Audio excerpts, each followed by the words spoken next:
Pour la deuxième méthode, je vais commencer par mettre en évidence mon coefficient de x2, donc c'est 3. Alors je vais mettre en évidence ce coefficient-là. Il va me rester x2 moins 3x moins 5 tiers. Tout ça égale 0. Alors ensuite, je vais factoriser cette partie-là ici. Je vais vouloir me créer un trinôme carré parfait. Donc x2 moins 3x plus quelque chose qui va le compléter, qui va être issu d'un binôme au carré. Alors mon 3 est toujours en évidence.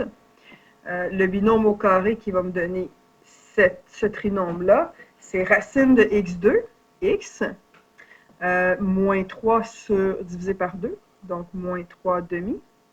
Et je vais le mettre au carré, donc ça va me donner 9 quarts. Évidemment, il faut que je l'enlève après, sinon ce n'est pas équilibré. Et je ne vais pas oublier mon moins 5 tiers qui était là déjà. Et tout ça égale 0. Alors ensuite, moins 9 quarts, moins 5 tiers. Alors si je l'amène sur 12, si je mets sur le même dénominateur, alors je vais faire fois 3 ici, donc fois 3 ici, moins 27. Et ici, fois 4, fois 4, donc moins 20. Ce qui me fait moins 47 douzièmes, qui est égal à 0.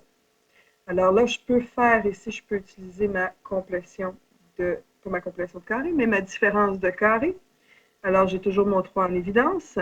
Je vais prendre la racine carrée du premier terme, donc il va me rester juste ce terme-là, x moins 3 demi, moins la racine carrée du deuxième terme, 47 douzièmes.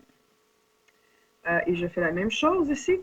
La racine carrée du premier terme plus la racine carrée du deuxième terme. Et ça me donne 0. Alors là, ici, on a la forme factorisée. On peut ici réduire cette expression-là, la mettre sur le même dénominateur et simplifier. Si je simplifie mon racine de 12, c'est comme 4 fois 3. Racine de 4 fois 3, ce qui me fait 2 racines de 3. Donc, je vais donc avoir, je vais mettre ici à côté, j'aurai donc racine de 47 sur 2 racines de 3.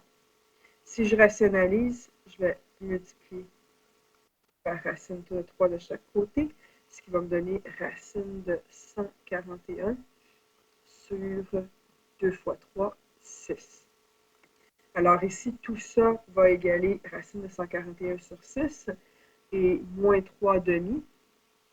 Et ici, je peux ramener sur 6, je vais faire fois 3 chaque fois, ce qui va me faire x moins 9 moins racine de 141 sur 6. J'ai comme un plus en évidence. Dans le fond, je pourrais mettre mon moins tout en évidence. Et j'aurais alors moins tout ça ici. Mon premier 0 serait donc ça ici.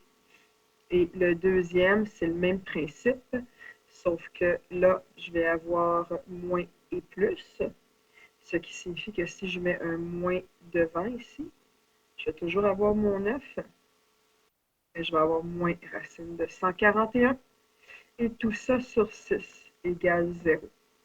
Alors, si évidemment on résout, le 3 s'enlève, cette parenthèse-là va égaler 0, donc ça ici sera ma première valeur et ça ici sera ma deuxième valeur. J'aurai à ce moment-là résolu. Voilà.